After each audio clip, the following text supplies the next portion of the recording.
Hi, can you hear me? Yes, can you hear me? Yes. Great. I think we're just getting ready to start.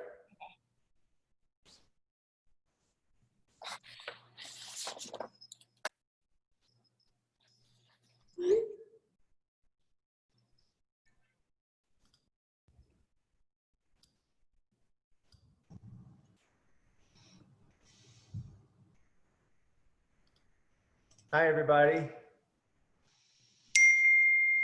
Chris, can you hear us? Yep, can you hear me? Yes. Josh, can you give us a mic check? Testing, testing, 1, 2, 3. Hey, we can hear you.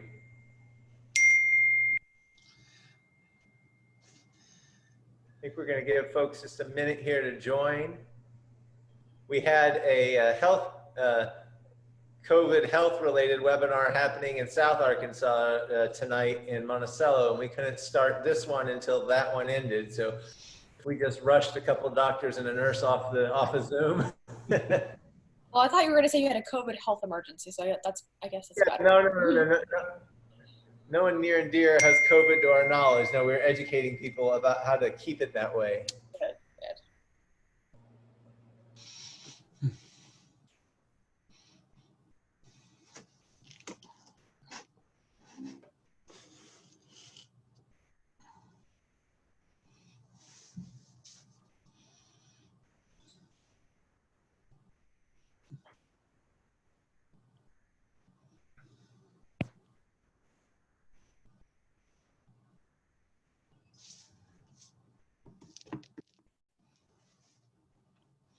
So Bill, while we wait to get started, I don't know if Kristen told you, I put together a little bit more organized and formal presentation for the paper. Oh, wonderful. Yeah, so I can share my screen once we get to that point. Super. So.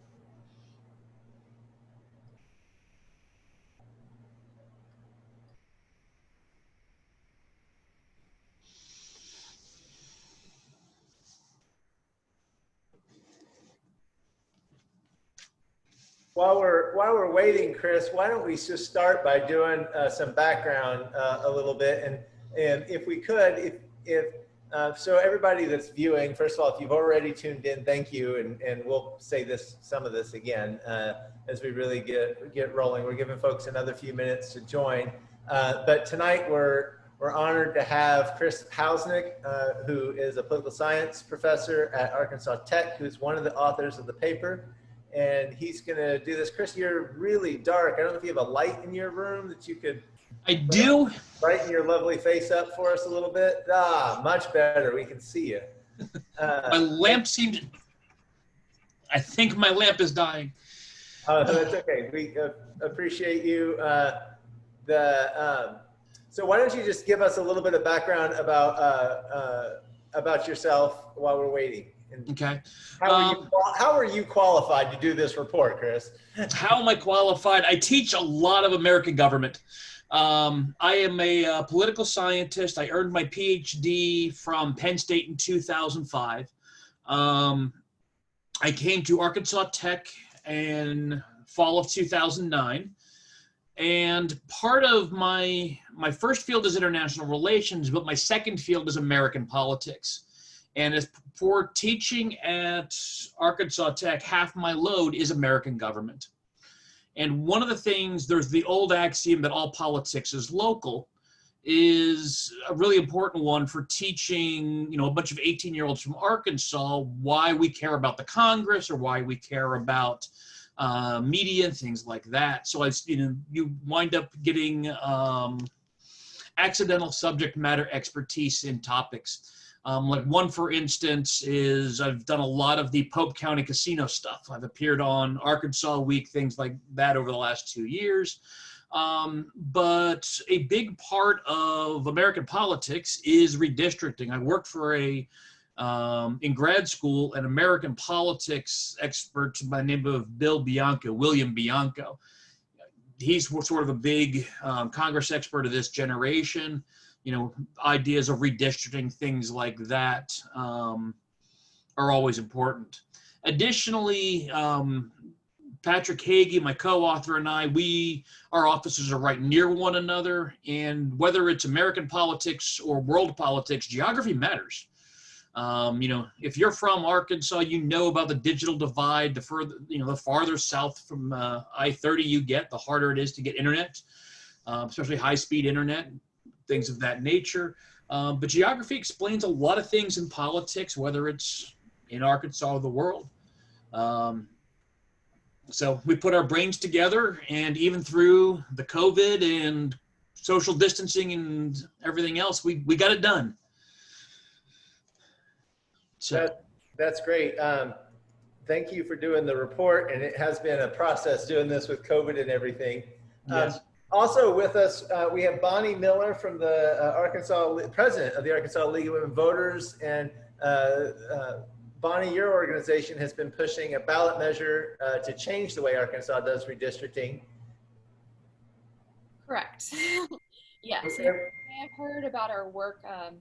So I am chair of Arkansas Voters First, and we are a nonpartisan organization dedicated to ending partisan gerrymandering and giving the power of drawing legislative and congressional districts to the voters and not politicians through a transparent process. So we have been doing a lot of work. The League of Women Voters has been doing a lot of work for a very long time to end gerrymandering. And over the course of the past year and a half, we've done a lot of coalition building and sort of become Arkansas Voters First, and have turned in over 150,000 signatures to get this ballot initiative so that people can vote on it in November. We've had a few challenges, which we can talk about later. But really, we want to make redistricting fair and transparent, because right now it happens behind closed doors by politicians and lobbyists. Cool. Thank you. And we also have Josh Price, who is an election commissioner here in Pulaski County.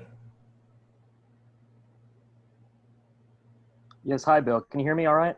Hear you just great. Thank you. Yeah, so I am one of three commissioners who sit on the Board of Election Commissions here in Pulaski County. Each county in the state of Arkansas has three election commissioners, and we oversee all the elections in our respective counties.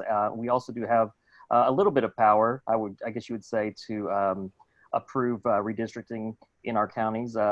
We recently approved the Little Rock School District districts, and also we will approve the JPs, the Justice of the Peace, so for the Quorum Court for their districts as well within our county. We get a school board again. I Yeah. have 2 kids in the Little Rock School District, so I'm excited to have a school board again. So thanks for that. So let me just give a couple of kind of a lay of the land here about tonight, the process for tonight, and then we'll just dive in.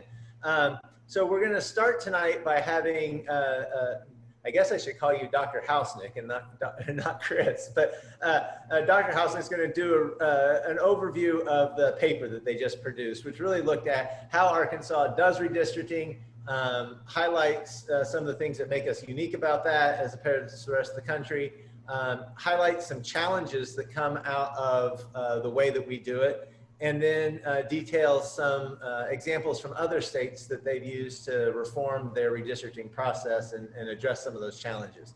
So Dr. Hausnick is going to kind of review their body of work, which we just released yesterday, and it's available. If you haven't seen the report yet, it's on our website, which is arpanel.org. And then if you go /redistricting, you'll find the report and some other resources that we've put there for you. So Dr. Hausnick is going to do an overview of his report for maybe 20 minutes, and then we'll have some question and answer.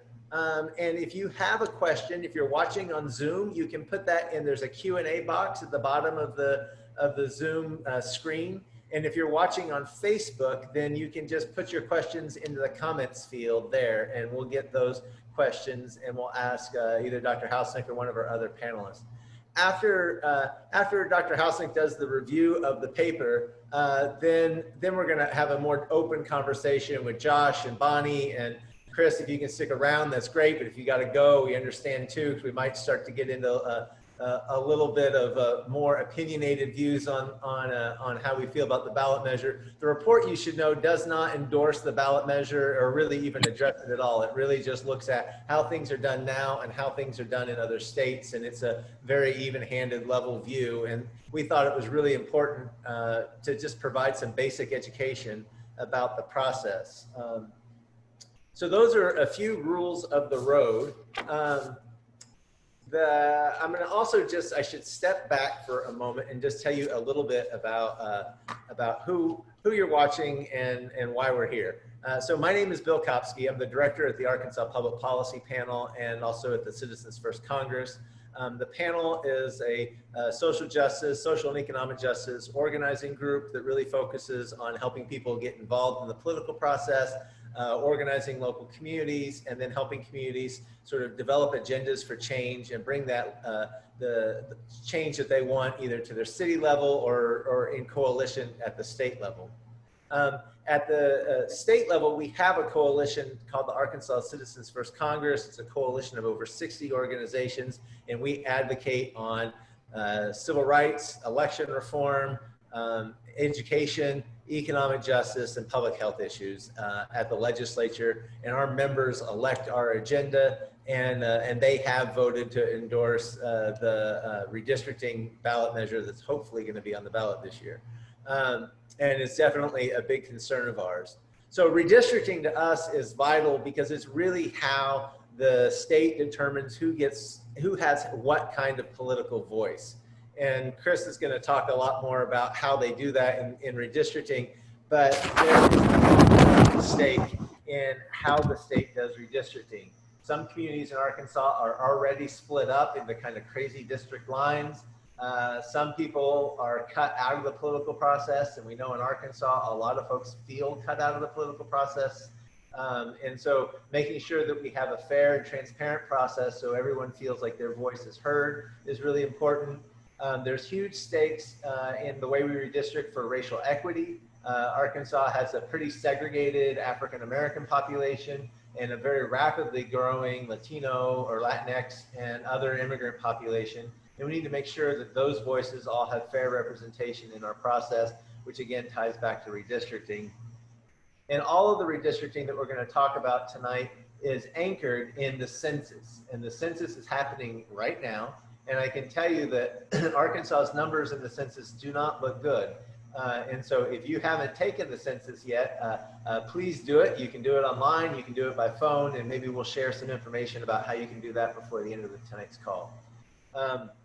But with that, I think that is a decent kind of setup. And Chris, do you want to take us away and just kind of launch into your report? I will. All right, thank you. Let me see. Okay, it won't let me share my screen. It says host disabled participant screen sharing. Ooh, I wonder if I can fix that. I don't know if I can. That's going to be our challenge. I can share the report. Should I do that, Chris? No, I think I'll just wing it. I'll do my best as usual.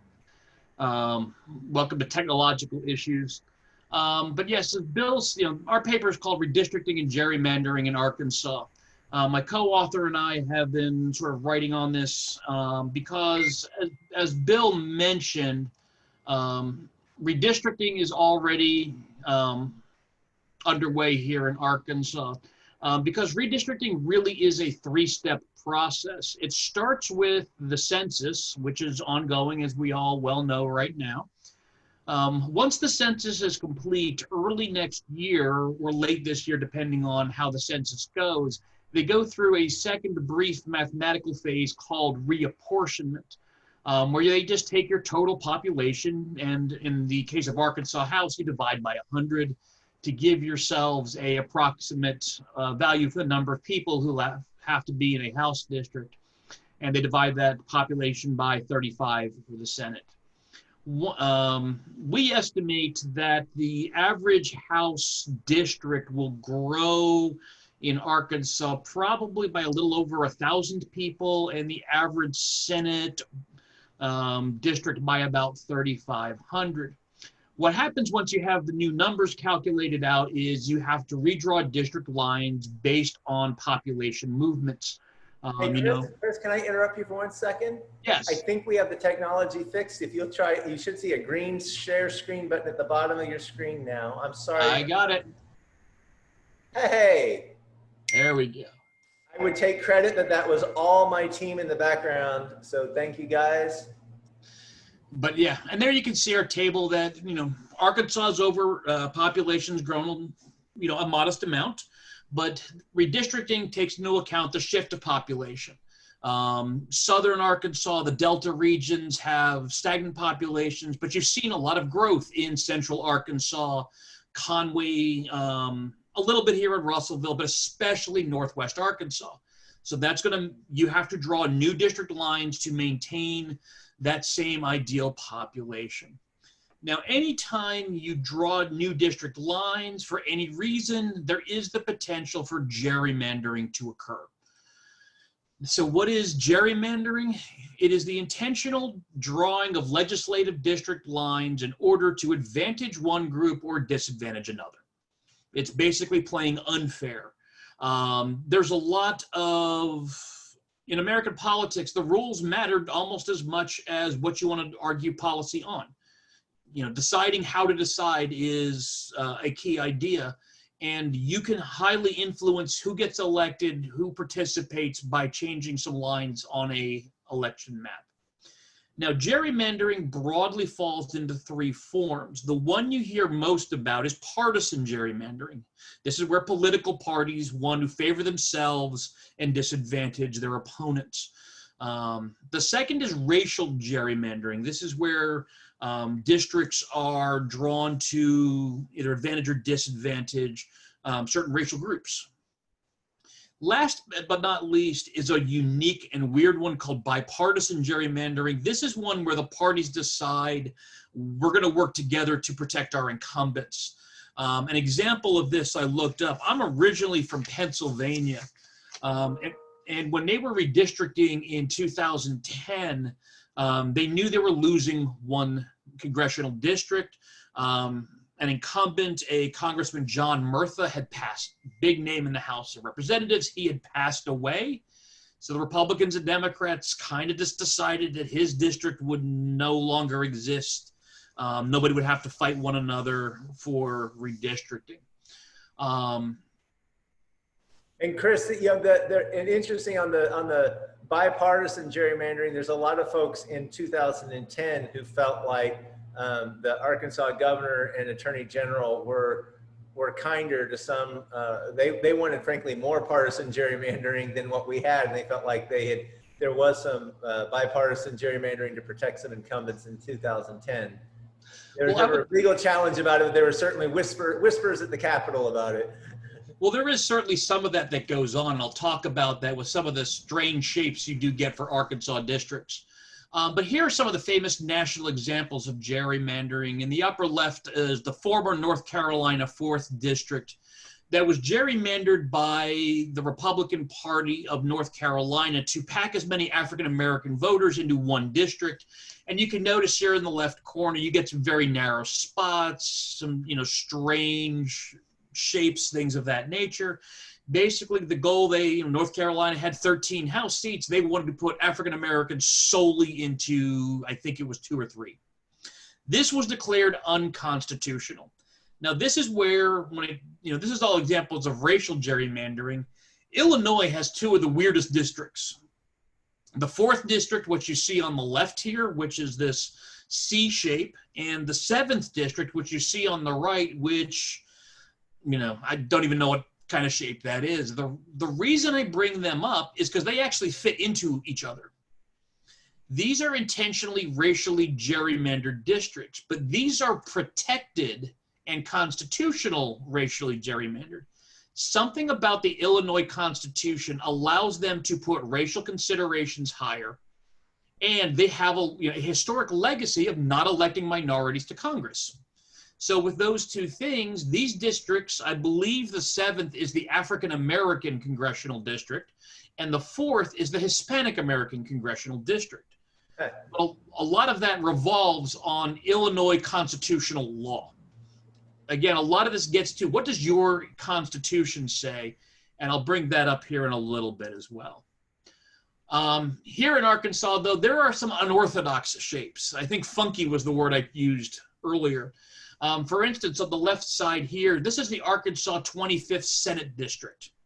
That runs from the Mississippi River west through Arkansas County, but avoids a few major towns along the way, winds up into Jefferson County, and Little Rock's not that far off the west side of this map. So you have a Senate district, which if you stay in the district and stay off of 40, could take you several hours to drive through.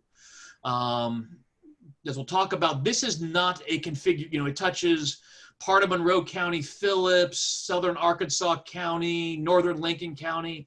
This is not what you would think of as a quote unquote normal or compact congressional district. And you see the same thing here with the 12th and 27th. Here's the Louisiana state line. Both of those districts go from the southern counties all the way up into Grant County. You're not that far. Little Rock is probably in the E. It says Arkansas Senate. Again, these are state Senate districts. It might take you 2 or 3 hours to drive through, and you have one person representing, honestly, very different parts of the state, or parts of this district. And, from a outsider's perspective, well, these are some strange shapes. Are they gerrymandered? We'll get to why or why not here in a bit. The one thing about redistricting is we have an expectation of what is called descriptive representation. The demographic makeup of a legislature should approximate the makeup of the voting body, the constituents. If you have a heavily African-American district, more than likely you should be electing African-Americans. And so on. Descriptive representation is an ideal. It is a goal, but as most of you are probably well aware, we fall short of that goal. We would expect our legislatures, for instance, with Bonnie Miller listing, we would expect the legislature to be 50% male, 50% female, and we fall far, far short of those levels. It's difficult enough for a variety of reasons, history and barriers to entry and things like that. If you throw gerrymandering on top of those historical problems, it gets even more difficult.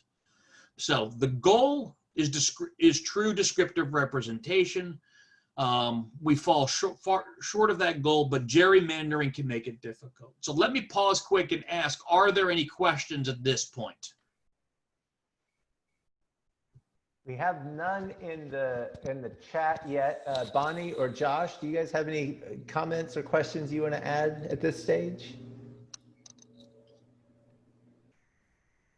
I will just add that the list of those districts, it doesn't take a political science degree to see that those are odd or funky. As you said, it's a problem, right? That it's a threat to representative democracy. Yes. Yeah, for sure. Okay. So if there's no other questions, gerrymandering creates problems. It creates issues. One of the biggest ones, it creates biased representation, intentionally biased. And I got 2 state examples here in the chart. North Carolina and Maryland. North Carolina was a Republican gerrymander. Maryland was a Democratic gerrymander. You would expect your political party seats in the House to kind of mirror the population.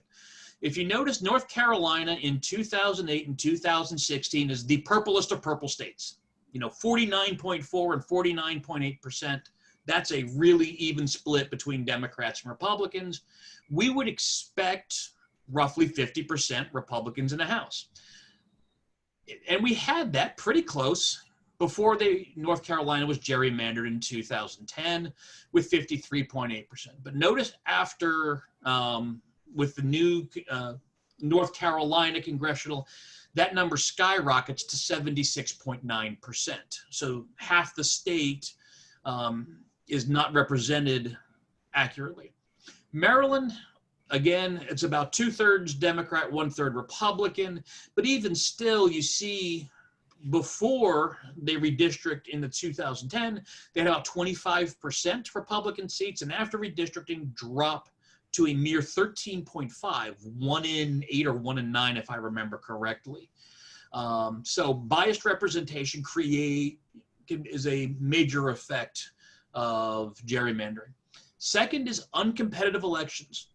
If you pack all of the members of one party in one district and all the members of another party into a different, there's almost no way to win. You know, people are smart. You want to run in places where you have a prayer to win. But if you're in a district which is, you know, you are that libertarian and you are in that district which is 90% Republican, it's going to just, people aren't even going to try to run. So gerrymandering creates those heavily partisan districts, and it decreases participation, it decreases elections. This also creates political polarization. It divides our parties. Because you get these little enclaves. You know, you've got your very liberal district, you've got your area, and you know, you cross the next district line. That's where the Republicans live, that sort of thing. These things can create not just election problems, but greater social problems throughout societies as well. Last but not least, when you get into gerrymandering, you open up a number of lawsuits. After the 2010 census, roughly half, I think it was 23 states, were sued in federal court for accusations of gerrymandering. And they were serious enough to get into discovery, start collecting evidence, etc. The odds are Arkansas is going to get sued in whatever happens in 2020. It's a coin toss nationwide. And this is actually very common. You know, here's a sample of cases when it comes to gerrymandering. You know, literally every time you have a census, they redistrict, somebody sues. You know, Tennessee in 1962, Connecticut in 73, Indiana in 86, North Carolina in 93, Georgia, Wisconsin, and, you know, again, there's Arkansas cases in here as well. And there will be other cases in 2022, 2023, 2024. And Chris, on that point, I think one of the challenges with the litigation is obviously it's expensive and time consuming. Yes. But it also erodes confidence of voters that the system is fair, because, you know. Oh, yeah. I would say the best example you've seen for that is North Carolina. They literally fought the 2000 teens over their district maps. That fourth district map I showed you earlier, they were sued. They said it was illegal. They redistricted. They fought the entire decade. And I think it maybe in 2018 or 19 was the first time they said, okay, you've got a map that you can use. Now, Josh, were you going to try to jump in on that? Yeah, if I may, I just had an example. You know, we had a couple special elections. We had one late last year and earlier this year in Pulaski County, and District 34 is kind of I would say a funky shape. It's kind of long and skinny. It almost looks like an animal of some sort. And you've got a portion in, you know, kind of more in the downtown area of Little Rock, and you have a long skinny strip, and then you've got a portion that's kind of more in West Little Rock. And I will say, I agree with you, Dr. Chris. It creates a lot of confusion for voters. They say, well, you know, I live 2 blocks away from the polling location, but I'm not in this district.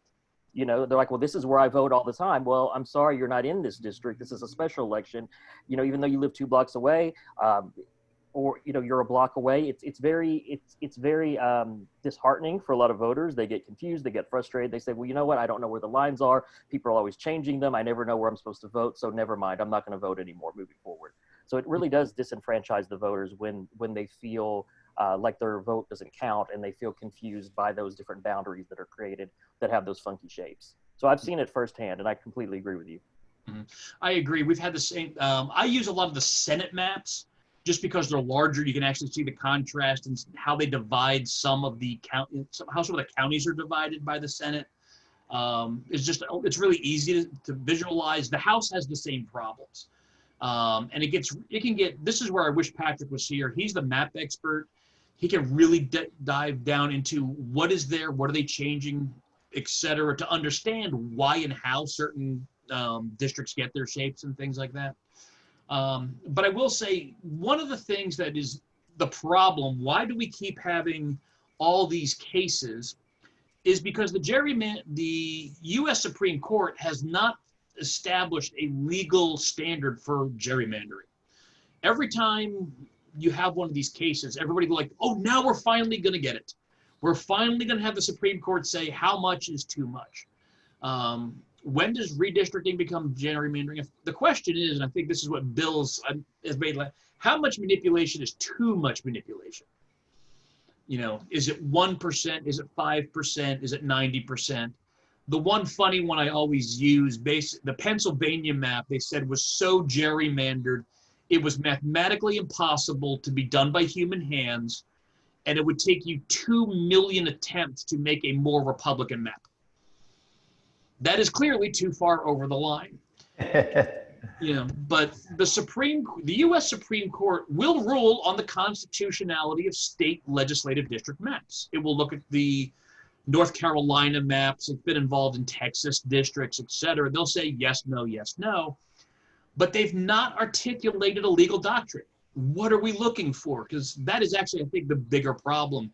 You're getting into geographic topics, mathematical topics, and when you start bringing in math and numbers to the U.S. Supreme Court, they tend to get a little skittish. But again, there was 3 cases in 2018, 2019. A lot of the U.S. Supreme Court watchers were like, we'll finally get one. No, we did not. But therefore, there is not a legal definition, a articulated judicial doctrine of what constitutes gerrymandering. I can say now, a gerrymandered district is a lot like the old definition you hear. What is pornography? I'll know it when I see it.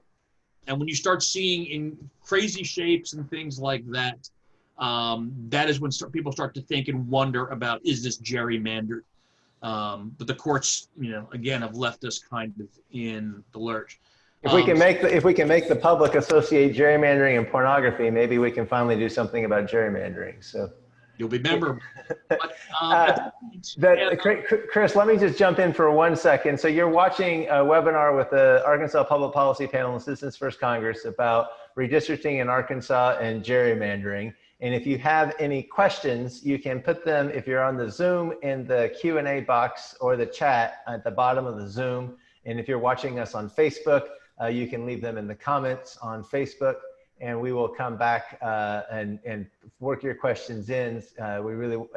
Right now, Dr. Chris Hausnick, who's one of the authors of a report we've just released on redistricting and gerrymandering in Arkansas, is going through his findings.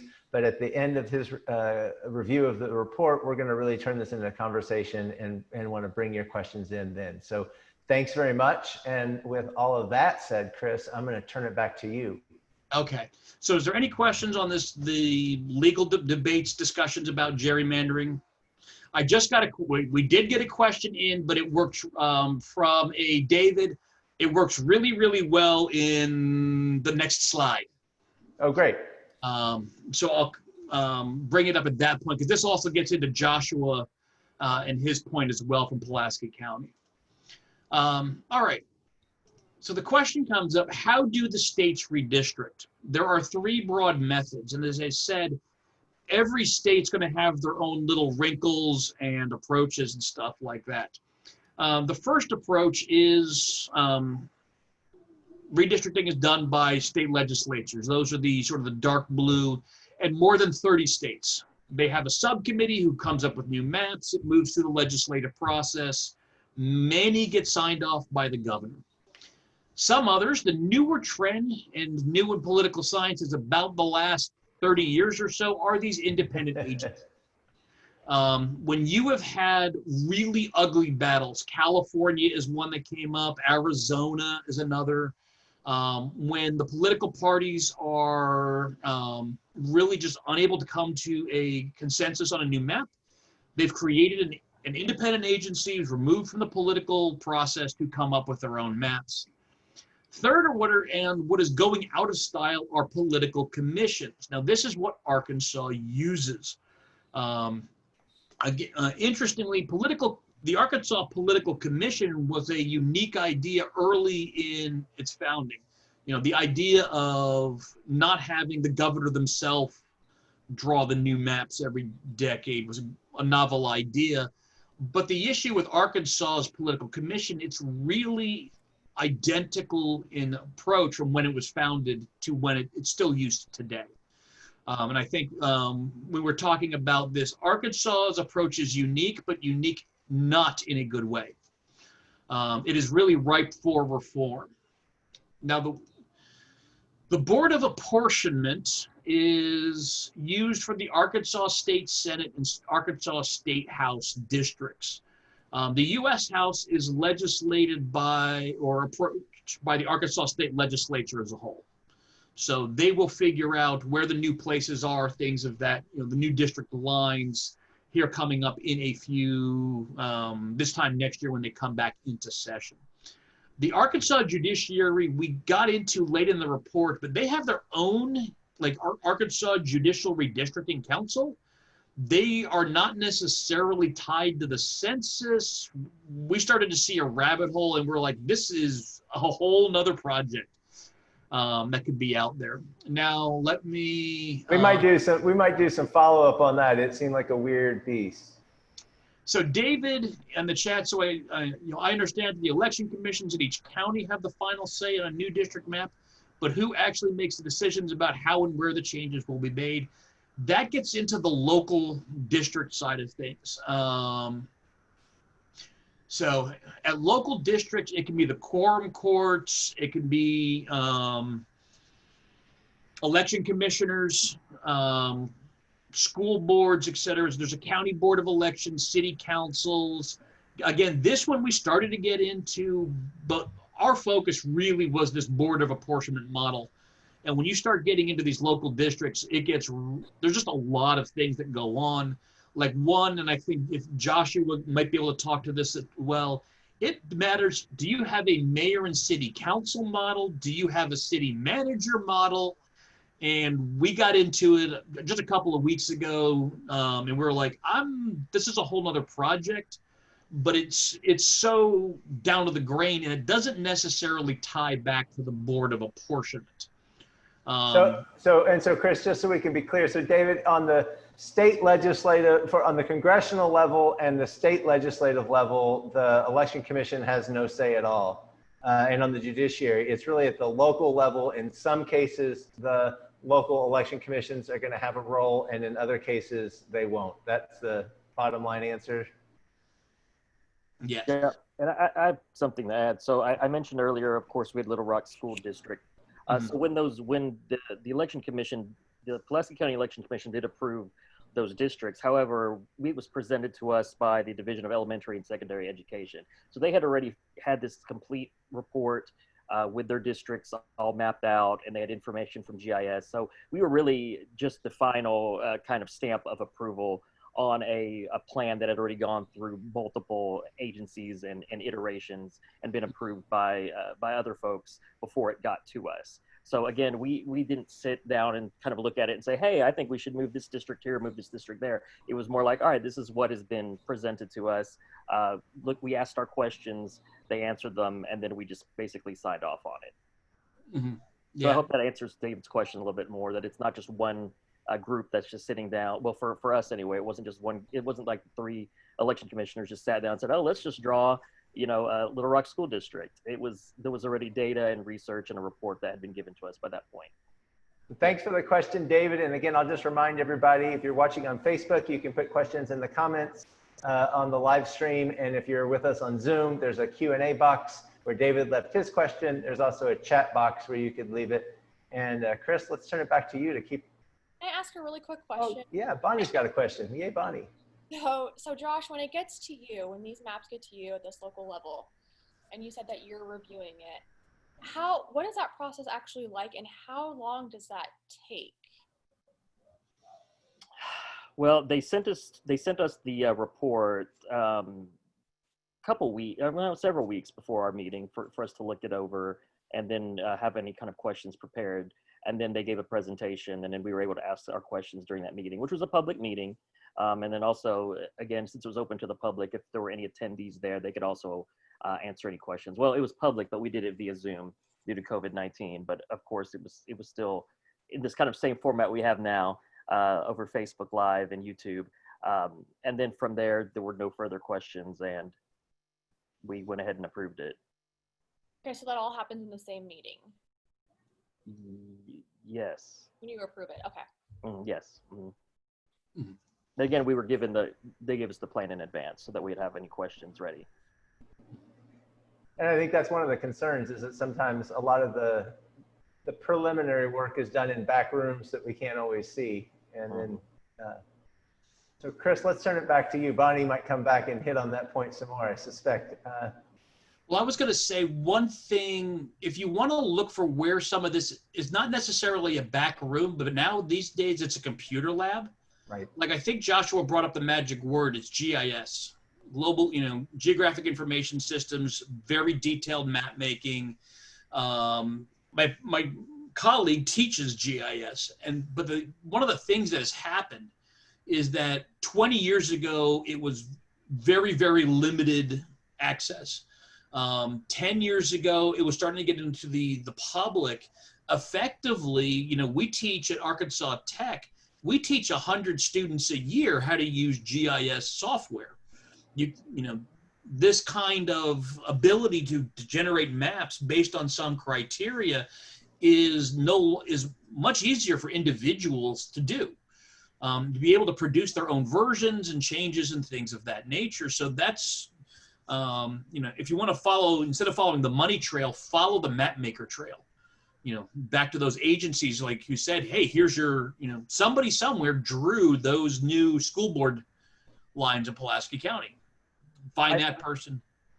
I want to add too that the plan was public before it came to us. So I mean, there were different public meetings and hearings that they conducted on their own to get the community buy-in before it came to the Election Commission for final approval. So again, we were just kind of like the last stamp of approval by the time it got to us. But that plan was public for, I believe, several months before it even got to us, so that it was tweaked and went through various iterations and whatnot. And then we got the kind of final draft to us a few weeks before our meeting, so we had time to study it. Cool. Thank you for that. All right. So the one thing, the Board of Apportionment in the last decade has adopted some new principles. And I sort of stress that word principle. These are guidelines, effectively. Yes, I'm going to go the pirate code when, Pirates of the Caribbean was still cool. Now, this is an improvement, but as I'll talk about, they can do better. Some of their principles, and this gets a little bit confusing because only a few of them are established for Arkansas State Senate districts, House districts. A lot of the principles may not apply. So we're still trying to clarify that. That's not reassuring, Chris. Yes, but this is part of digging through and trying to organize this and not sound too crazy. Right. But a lot of this is common sense. First, equal population, one person, one vote. For state house districts, generally speaking, their guidelines are no district over and under about 10% population. I pulled the map. They actually do have published like a spreadsheet. I don't think any of the House or Senate districts breaks above 4.5%. So there's going to be little areas. So they're all going to be roughly the same size. There are other principles, the Voting Rights Act, and no racial dilution, no intentionally dividing certain neighborhoods to what they call that in gerrymandering cracking, splitting up voters of a group to dilute them out. District shape needs to be compact and contiguous. Now, contiguous seems to work. You don't get anything. I think Florida has one. There's a congressional district. It's in Tampa Bay, but it skips the bay. It's this, think like the Michigan UP having a district on both sides. Compactness remains to be seen. Now you want to preserve town, county, and precinct lines. Nice thought. I wish one of the resolution, finding good maps of the resolution, but a lot of the Arkansas counties are divided. You know, there's some where you have 5 and 6 different Senate districts in one county. Part of it we talked about is you have 35 Senate and 100 House. They don't mathematically go together very well. You know, 20 House districts to 7 senators would be a great principle, but unless you want to add 5 more House districts or something like, you know, get rid of 1 House district and 2 senators, you know, sorry, my OCD mathematics kick in. You know, I want nice, neat numbers where you have, you know, 33 senators, 99 House districts, and, you know, a Senate seats 3 House districts. Easy, quick, you're done. For the record, the Arkansas Public Policy Panel and Citizens First Congress do not endorse offing any Arkansas senators for redistricting. But that's where they want to preserve communities of interest. This is loosely defined, but, you know, again, you want to keep groups together, counties together, etc. Here's where it gets troublesome, and I think this is where I tell my students, law, government does not necessarily always work together. You're going to have contradictions built in. And if you follow everything else, you're going to have problems with this last one. Preserve the cores of prior districts and previous representation. The issue, that, as the way I see it, is you've got some strange, odd, unusual, funky, and unorthodox shapes. If you want to fix that, great, but then you're not preserving those previous districts. You're going to break them up. And if I could flip really fast, like for instance, we talked about this district. Let's say you wanted to fix the 12th and the 27th. Logically to me, I would slice this 27th district, make it all of South Arkansas. Union County, Calhoun, Ouachita, Nevada, Columbia, and this 12th district could be, you know, Grant, Cleveland, Dallas. Great. The trouble is both senators from those 2 districts, one lives in Union County, one lives in Columbia County. So somebody's going to be unemployed, or they're going to have a very challenging election primary. That becomes part of the problem. They are saying, we don't want fix all these other things, but keep it kind of the way it was. So that's where it gets really difficult. Some of the problems you see, several districts, many districts lack geographic compactness. Because of their size, I've shown you some of the Senate districts, they're very clearly splitting into multiple counties. You see this with House districts as well. Several districts lack competitive elections. This, I think, the last 2 election cycles for the Arkansas State Legislature have been banner years. But banner years is only 35–40% competitive races. Yeah, it's really sad how many races we have that are completely uncontested here. Yes, or like the contest was in the primaries. You know, that's still is still problematic. Which is such a. Can you talk for a moment just about what a small slice of the population actually votes in a primary, who's then picking our elected representatives? Nationally. I don't want to send you off on a political scientist tirade. So if you I don't have that PowerPoint in front of me. But, thank goodness. But just give us the quick answer. Well, especially we've seen it like southern states, generally speaking, have poor primary turnout. And it's because so many southern states are so Republican. You know, if you are really, really right now, if you love Joe Biden, and, you know, I know I'm the 27th warm-up act before he takes his nomination, you can love him, but you're going to have to find yourself and about 600,000 or 700,000 of your closest friends if you want to swing this Arkansas for Joe Biden come this November. What happens? That depresses turnout.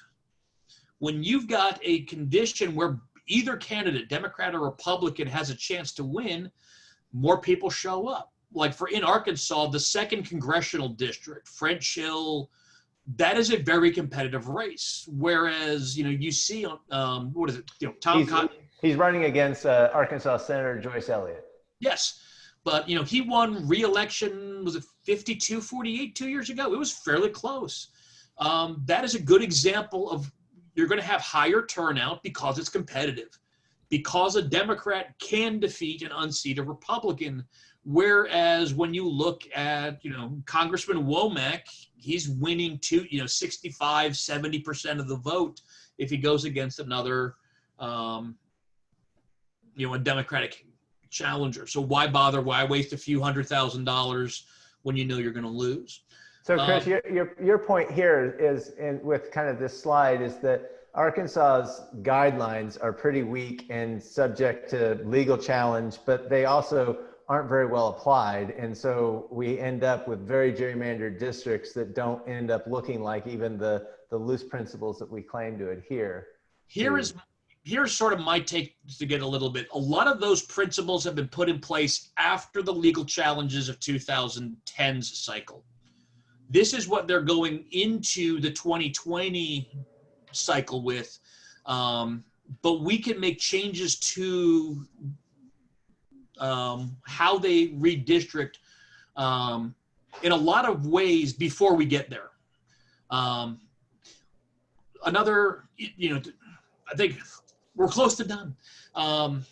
One of the ones, this is my emphasis, many districts lack community cohesiveness, and particularly Arkansas counties. When you're starting to look at how these counties are divided, especially, you know, I've shown you a few maps from the Senate in particular. I think Pope County has 5 different Senate pieces, a little sliver here, a little sliver there. I mean, yes, you know, we've got one senator who covers Russellville, but then there's these little outlying areas. That is kind of problematic and violates a lot of those principles. The other thing is, because Arkansas its major population growth is more urban areas, it's going to require more complex district lines. If you look at places like major cities, Los Angeles, New York, the Washington, D.C. suburbs, you may have a district which is 5 or 6 square miles to get to 800,000 people living there. You're going to see, like a lot of the legislative districts in Little Rock, in Northwest Arkansas especially, those districts are going to get a lot smaller.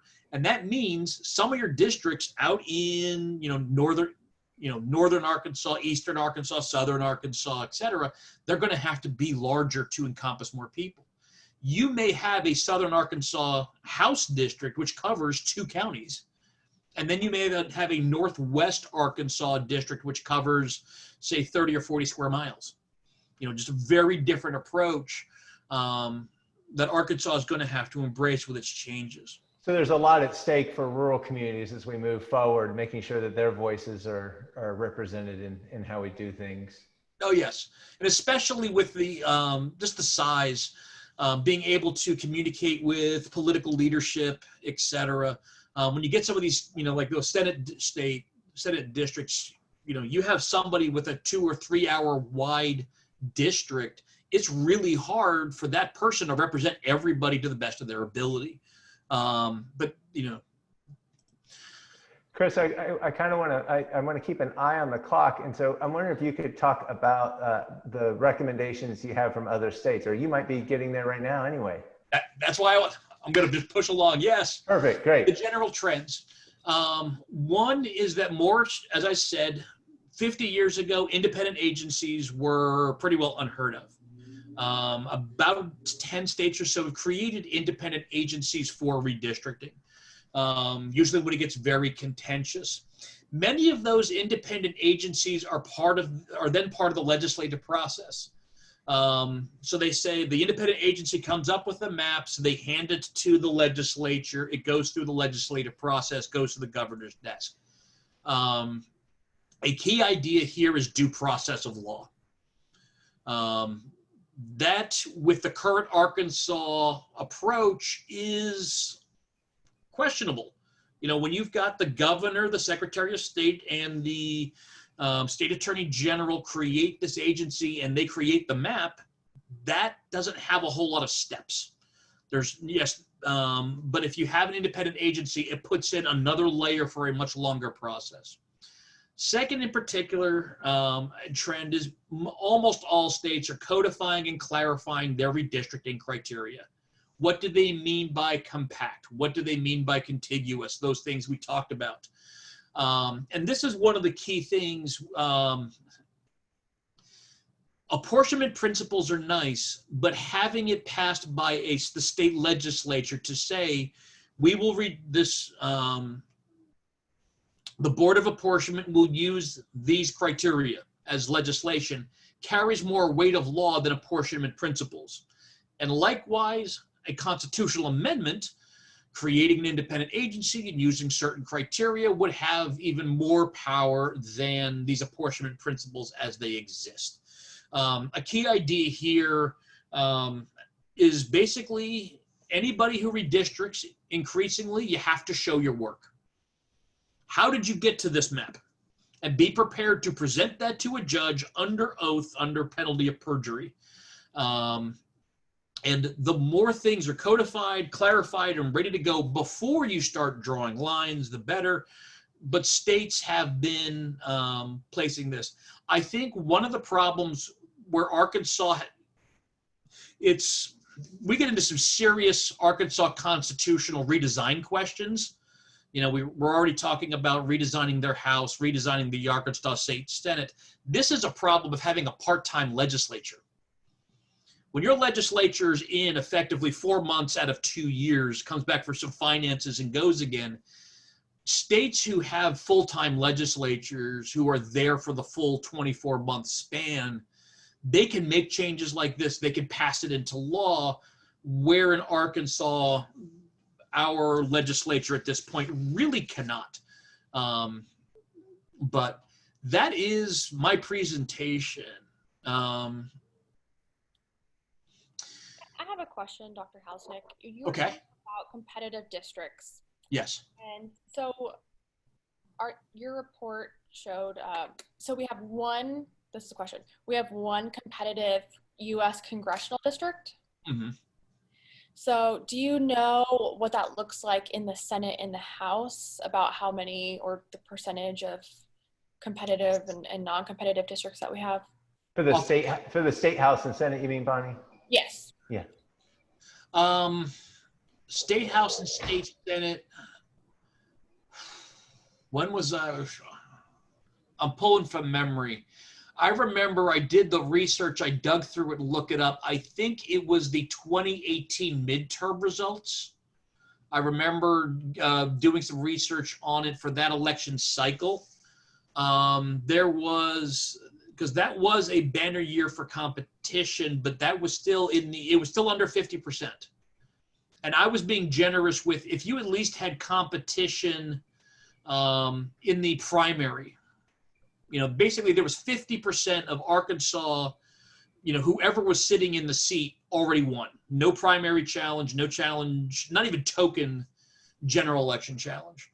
I think it was about 10 or 15% of the races had just a primary challenger.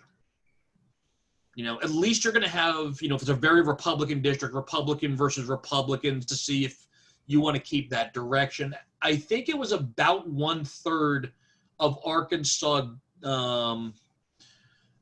state elections where you had a Republican versus a Democrat in the general election.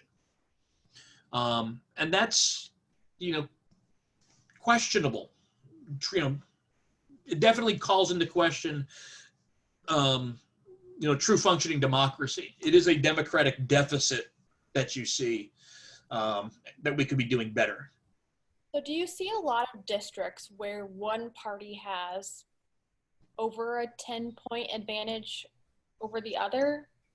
I know on a national level, if you want to check this out, I'll plug it, the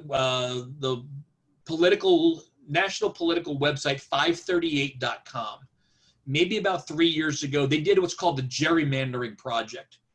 And they went in, they used, you can create and look at maps. You can look at Arkansas or any state in the country. You can see what would a Republican gerrymander look like, what would be a Democratic gerrymander, a racial gerrymander, etc. And you can get a sense of sort of how far are these off. I think one of the problems with Arkansas is that because it has such a Republican lean, you know, if you wanted to gerrymander, say, a Democratic, level the Democratic playing field, it would still be really, really hard. Not impossible, but definitely a challenge. You know, part of it is just, I think Arkansas has got some just very, it has like a lot of these enclaves which have their own interests, their own ideas, that necessarily aren't really sort of spread across the state. You know, I'm deep into casino questions here in Polk County. You're not hearing a lot about that in Pulaski County, but it's, you know, there's just part of it is, and this is what happens in court battles. Is it gerrymandering, or is it just that you've got a group of 80% Republicans? No. So that's where it gets really hard to legally unpack. Some of these cases, what happens, like I know the North Carolina one got ugly because they discovered the internal emails of those who were drawing the North Carolina maps. And they, you know, they said outright, it is our job to create a Republican supermajority, you know, disadvantage African-American voters. Unless somebody is that stupid, it's very hard to figure out. Again, we don't have a court mandate. We don't have a guidelines to use to say how much is too much. Chris, I'm going to share a graphic that I think helps answer Bonnie's question. Okay. There's a number of uncontested House races and uncontested Senate races in 2018 that ended up, Cassie on our staff did this great graphic, but we ended up not using it in the report. But Bonnie, that shows, Right. just because it's contested does not mean it's competitive. So the number of competitive races is even fewer than that. But that gives you a sense that there's not very, frankly, many competitive races in either the State House or the Senate. We have a couple of questions from our audience. So one is, I think, Josh, this is a question maybe for you, well, maybe for everyone. It asks, are the election commission districts also gerrymandered? And I'm not sure we have election commission districts, but do these gerrymandering issues go all the way down to school board districts and smaller races? So are city councils and school boards just as gerrymandered as what we see at the congressional and the state legislative level? Yeah, I'll try to answer that. I would say no, and I think it's just because it's it's physically, geographically smaller, right? So we you know, it's kind of hard to gerrymander it too much if it's such a small area. I'm looking right now actually at the Quorum Corp district map for Pulaski County, and the districts are fairly shaped like polygons. I mean, there's not too many funky shapes. There's the word of the night I'm seeing there. There's not too many funky shapes. And I think it's because when you get down to that school board level or that quorum court level, there's definitely more community engagement, right? You're having town halls, you're having public hearings, you're asking the public what their opinion is. You've got different special interest groups that are also weighing in on that. And that puts a little bit of more, I would say, pressure on the folks that are drawing those districts to make sure that they are, you know, taking into account different communities and the historical importance of different communities, and taking the different racial and ethnic makeup into account. So to answer that question, I don't see the gerrymandering to the extent of, say, congressional districts or state house or state senate districts on that local level. I do think it can vary a lot from place to place. If I could just add a little bit, I know in some communities we have a very active citizenry who are involved, and really nothing slips by. But I know some of the rural communities, in particular where we work, we do see some counties where there's a small handful of people that make most of the political decisions, and they don't really either provide very much opportunity for feedback, or they neglect the feedback that they get when they get it. So it can vary from place to place. Absolutely, and it definitely does vary from county to county. And I can only speak for Pulaski County, but luckily I don't see that here. Sure. Let's see. I'm going to move on. We have a question from Amy. Amy, I'm going to come back to your question in a minute. I'm going to try to set that up. But Adam on Facebook also asked, and this is really maybe a question for you, Chris. The two general trends in reform make it sound like things are really going in the right direction. This makes me curious about how things were earlier in Arkansas's history. Have we been better or worse in Arkansas's history specifically? I would say Arkansas's history is very Southern history. Arkansas's big issue is that we talked about it a little bit earlier, is one party dominance historically. It's only Arkansas realigned only 10 years ago. If you go back to the times of Bill Clinton and before that, you had Democratic Party dominance who could write all the rules, pass district maps easily with supermajorities and never think twice about it. This is challenging and troubling for democracy in general. We are on the right track. Having those principles is better than nothing, but we would like to have it codified. If we cannot get it on, if it's not as a constitutional initiative, ballot initiative, get the legislature in session, January and February. You can still say use these principles. And yeah, that's a perfect setup. So Bonnie, why don't you talk a little bit about why the League of Women Voters decided to take this issue on and what some of the main concerns driving your reform efforts are? Okay, so as many of you know, and I talked about at the very beginning, I am chair of Arkansas Voters First, and we are working on a constitutional amendment to get an independent redistricting commission established in the state of Arkansas. And as Dr. Halfnick has laid out in his presentation, we see that there are a lot of issues, the current hyper-partisan process that we have.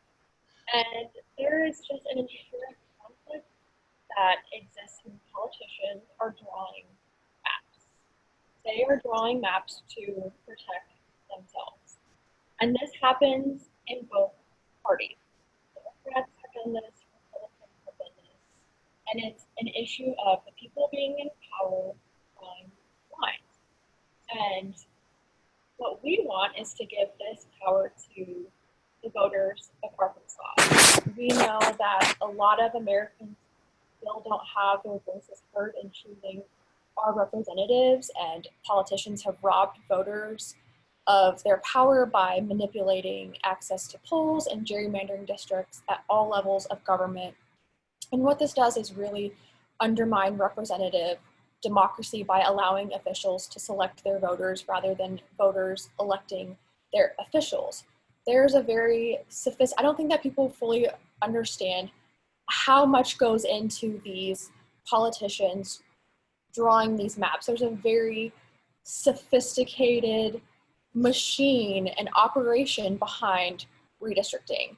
And with great accuracy, they look at this data and they estimate how people are going to vote, as I said, with great accuracy.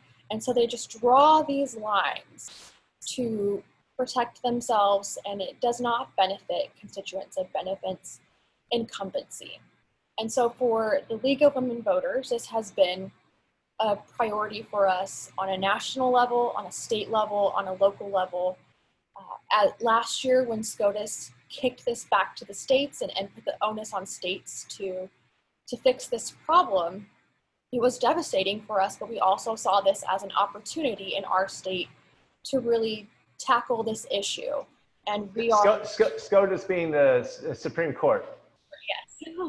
Yes, thank you. And so Arkansas is one of 15 states that has a ballot initiative process.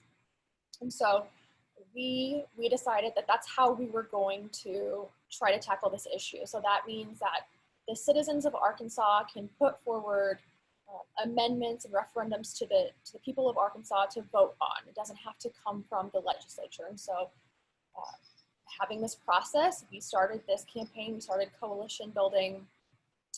And last year, the National League launched its People Powered Fair Maps campaign, and it's our second ever national campaign. We've only had one 100 years ago, and that was the fight for universal suffrage. So gerrymandering, ending gerrymandering, and getting a fair and transparent redistricting process is just as important to us, because this is really the foundation of democracy. When we talk about full enfranchisement, it's not just making sure that eligible voters get registered and get to the polls, but it's also ensuring that they're represented by their elected officials and that those elected officials are held accountable to them. So this is a huge priority because, like I said, this is the biggest threat to democracy that we face today. And so we want to create an independent redistricting commission to draw these lines, because politicians should not have this power. They do it behind closed doors. There's no transparency in the process that we have, and voters should be the ones deciding how these lines are drawn in a transparent and open and fair way. So our amendment would establish a panel that does this, and I can get into more specifics, if people have questions about the process, but this would give a commission of 9 individuals, 3 Republicans, 3 Democrats, and 3 independents, the power to do this. And politicians and lobbyists would be barred from this process, and this would give us fair maps and a representative democracy in our state.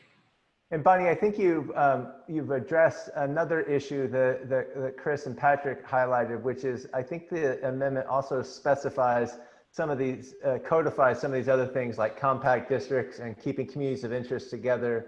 And so it seems like the proposal really addresses 2 of the main types of reforms that Chris and Patrick found other states using. Is that the way you all perceive it?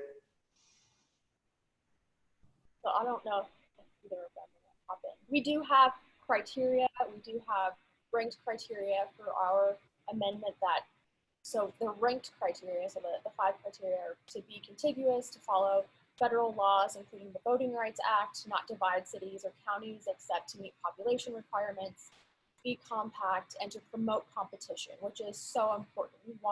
The point is to have competitive districts, because right now, as Dr. Hausnick showed and explained in his presentation and through his report, we don't have competitive districts. And that's a problem for many reasons. It doesn't give us representative democracy. It suppresses voter turnout. People just are not engaged if one party has a 10+ point advantage in these districts. Well, and Chris, to Bonnie's point about the parties being very sophisticated at knowing how to carve these districts up and predict the outcomes of that, you and Patrick highlighted in the report that both parties have major redistricting efforts embedded within the parties. Can you talk about that for maybe just a minute? What I was going to say, one of the problems, and I think this is what Bonnie gets at, is why do you need an independent commission, is because the parties both, it's a zero-sum game. There's only so much territory in Arkansas. Every gain for me is a loss for somebody else. And I think that is why I'm going to get Megan Bailey's question here. She's asking, what is the biggest functional challenge for redistricting and these reforms? It is for these reforms to get passed through the legislative process, you may take away legislators' jobs. That's the reality. It's like if you get redistricted, like I used that example of the 12th and the 27th. If you say we're going to have a Southern Arkansas Senate district and another one north over that, somebody's unemployed. So that's why a lot of states, California and Arizona in particular, the states just had such a battle with those parties, those elected officials who didn't want to be unemployed.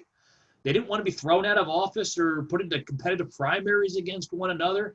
So they were all, Democrats and Republicans just kind of said, we'll agree to stay where we are and keep things status quo. And that is why they went to those independent commissions, because they couldn't break through those heavy partisan divides. As far as, yeah, I know both political parties historically have really dealt with redistricting as national policy. In starting in, right, if you want to go old school name, Karl Rove is a name you're looking for. Karl Rove, he was the campaign manager for Bush 43's presidential runs. A philosophy of his was to control governorships, control state legislatures right around 2010, and therefore control redistricting. I believe President Obama started his own efforts to deal with that, to deal with gerrymandering since he left office. But those are just sort of the key notes who are leading a lot of these debates, discussions on a national level. So if you remember President George Bush, I'm pretty sure Chris just called us old. Bonnie, I want to pitch that question to you for a moment. What do you see as the biggest functional challenges to, first of all, getting the ballot measure approved, and then once it is approved, to implementing it? Can we pitch that to you for a moment? Yes. So we know that Arkansans want a fair and transparent redistricting process. The League of Women Voters of Arkansas released a poll showing that 65% of Arkansans support this. The challenge has been from the state. The people in power who hold this responsibility right now to draw maps and have the authority to do this have fought back on us at every step of the way. And we expected opposition to this. We get that politicians don't want to let go of their power, don't want to lose seats. But what we have seen from the state really has been very disappointing, especially given the global pandemic that we're in. And so really, we have the signatures, we have the support, we turned in over 150,000 signatures for our ballot initiative, and the challenge has been from the state. We have followed the laws, and we should be able to vote on this issue. A separate poll from the League of Women Voters of Arkansas showed that 89% of people, despite how they feel about redistricting reform, want to vote on this issue in November. And so the challenge for us has been to get to the ballot. And the Secretary of State, who is one of 3 people who sits on the Board of Apportionment, has continued to fight back against us and continued to fight back against the people of Arkansas. I won't say anything about about his motives, because I don't know what his motives are. But I will say that the opposition that we have faced has really been unprecedented, especially when you look at other ballot initiatives that have passed in the state. And so what we see are politicians who are very afraid. They are afraid to give this power to the people of Arkansas, because they know that if this is on the ballot, that it will get approved, that the people of Arkansas will vote for this. So currently, to answer the question, our biggest challenge is getting the state to just allow us to be on the ballot. We are confident that we will get there, given that we have followed the spirit and the letter of the law, and that we have the support of Arkansans behind us. But going up against the state and the powers that be, it's been a challenge, but we continue fighting.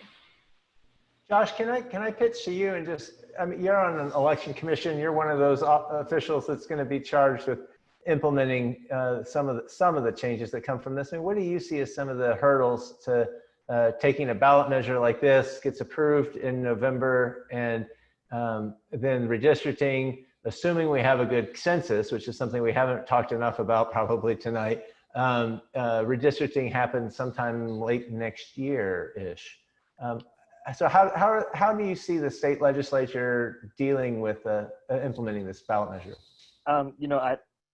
I hate to totally agree with Bonnie, but I totally agree with Bonnie. And it's unfortunate that that's the situation. But to Dr. Hausnick's point, also, you know, people don't want to lose their job, right? And they see it as, hey, if we do this, we're going to lose our jobs. But at the same time, I'm, you know, my position, I'm speaking on behalf of the voters and just anecdotally what I hear on election day. You know, on election day, I'm running around the county all day, you know, checking on different polling locations, making sure everything is going well, and I'm getting dozens and dozens of calls from voters who are so confused that say, "Hey, what? I live in this precinct, but this precinct is not this district." You know, I know Dr. Housenick, you talked earlier about trying to preserve district and precinct lines, which is sometimes impossible. However, sometimes, again, you know, they're like, I don't understand why I vote at a polling location 1 block from my house, and it's not, I can't vote there because I'm not in the district of this person, even though the district is right there. It's very confusing for people. And when they see the maps, I mean, I've literally had to meet these people sometime. They're at the poll and they're angry, they're upset, they're storming out there. Commissioner Price, I wasn't allowed to vote today. I said, oh goodness, why were you not allowed to vote? Well, they said I don't live in the district. So I'm having to pull out my phone and look at the map and say, okay, well, it looks like your house is 1 block over. They're like, well, why is it a horseshoe around my neighborhood? You know, not having that, again, I mean, like a polygon shape. I mean, I know they can't be perfect squares, but you know, when you have those long skinny deviations and the horseshoe effect, it's very upsetting to voters. It's disheartening. It creates disenfranchisement, and they say, well, you know what, the system is rigged. It doesn't matter what I do. The shape is funky. You know, what one party has all the power. You know, I've had people say that too. No matter who I vote for, it's going to be on this party or this party. Those 2 special elections I mentioned, I mean, we're having 4 to 7% voter turnout. And I mean, that's a travesty. You have a district of 30,000 people, roughly 30,000 people, 16,000 are registered voters, and 700 go out and vote on election day. And then they wonder, well, how did this person get elected? Well, how do you think they got elected? Because only 700 people went out and vote. And I'm going to make a shameless plug to please register to vote and vote in November if you haven't already, and vote absentee if you feel like that's what you want to do to stay safe. You can mail those in, or you can take them to your county clerk's office and deliver them in person if you don't trust the mail system right now.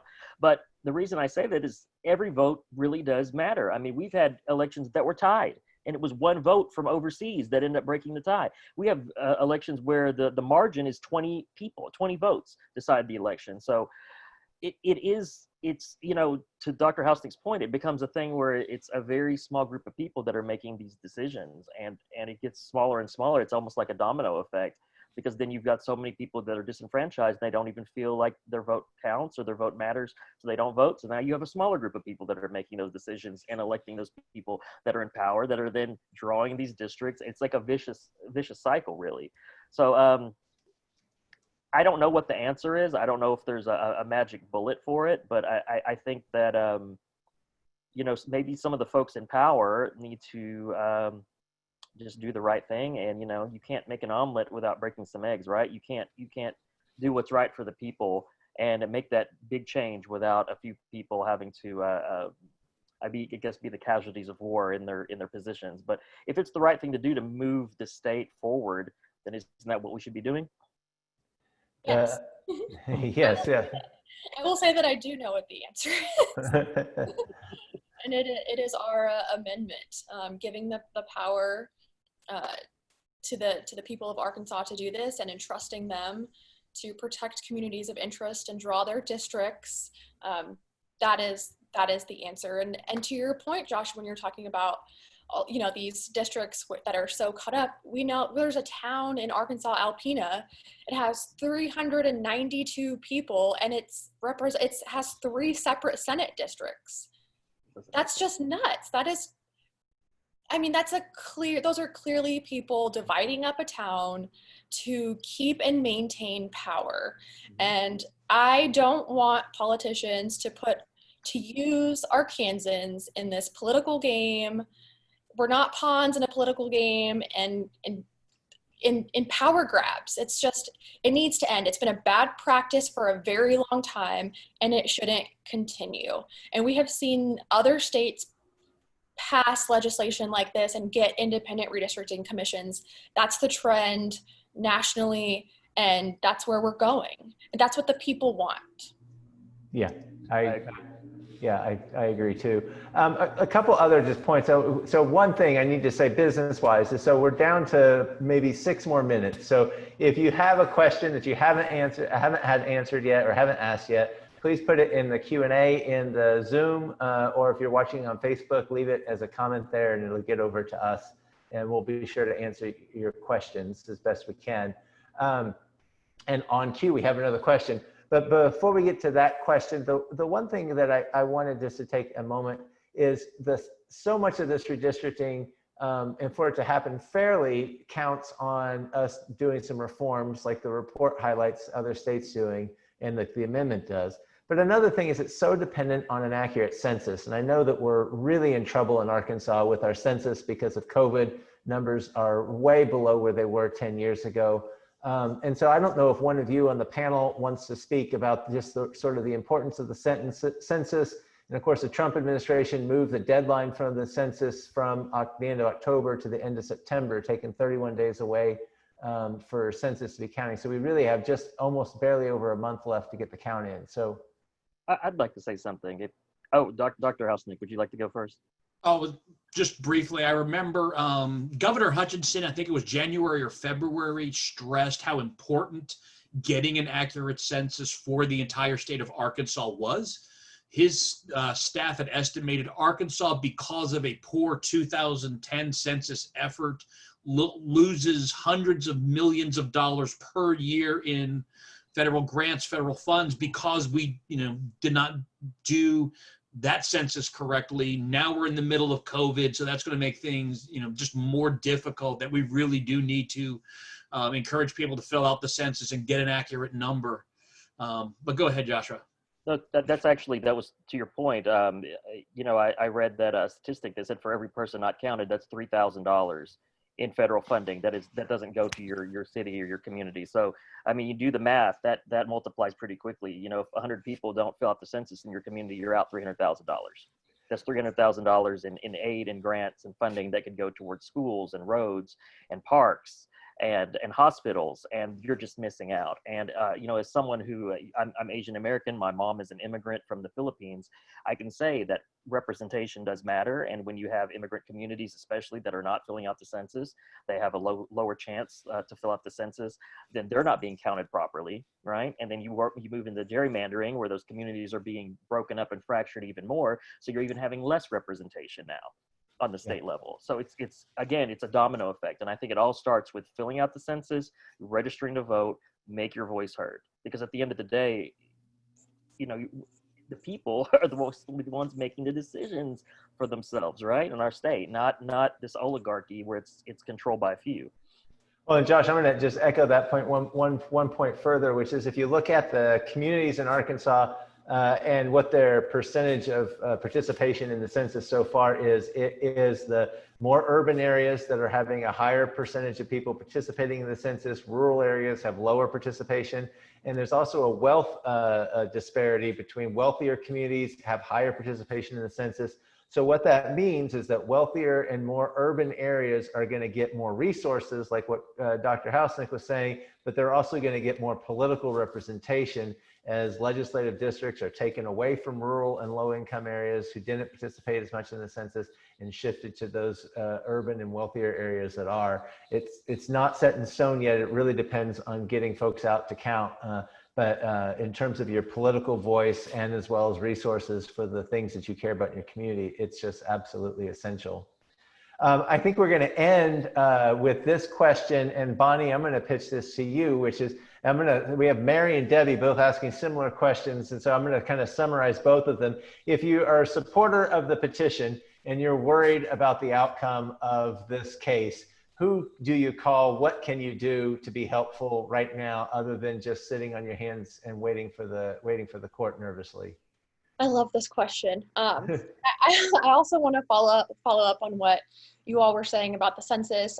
It's so important, and it happens once every 10 years, once a decade, and redistricting happens once a decade. So we absolutely need to do this now. We cannot wait another 10 years for this. So get counted and make sure that you get your support voiced for an independent redistricting commission. And if you want to support us, go to arvotersfirst.org, and also write to our Secretary of State, John Thurston, and tell him to count our signatures. Letters to the editor are extremely important and helpful. Getting this out in front of politicians, our legislators, our elected officials is so important. It's so important for them to know that the people of Arkansas are supporting this and that they want it. So sharing our content on social media, following us, signing up for our newsletters through our website, donating to our campaign, and writing is so important. Any of those things. And if you can do so and you feel so inclined and you want to make a financial contribution to our campaign, we welcome that too. Great, thank you for that. And I think we're going to have Bonnie back in the next few weeks to talk more specifically about the amendment. Tonight, we really wanted to focus on the report that Dr. Halsnick and Dr. Hagee did. With that, I want to say you can find the report, if you haven't read it yet, at arpanel.org with a /redistricting. You can navigate there, just go to arpanel.org and you'll find it. We've shared it all over our Facebook too. It's a fantastic report.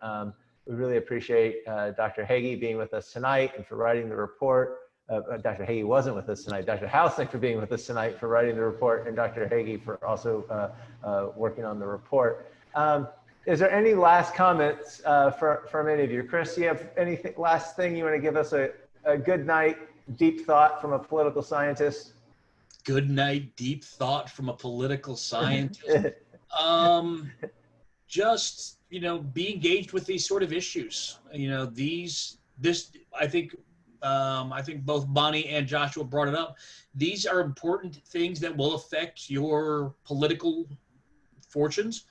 Where you vote, how you vote, those sort of things, and it's going to be decided whether you engage or not. So it's best to engage and have a say in whether your districts are or how you are represented, and having some form of reforms, an independent commission, etc., is just wise policy. Thank you. Thank you, Josh. Any last thoughts for us? Yeah, I'm going to echo the census. Stand up and be counted, make your voice heard. If you don't make your voice heard, someone else is not likely going to do it for you. And get out there and register to vote and vote. People bled and fought and died for your right to vote, so don't waste it. Make it count. Thank you. Bonnie, you get the last word. Yay, I will echo those sentiments. Register to vote, get counted in the census. I cannot stress that enough. Get counted. It is that important.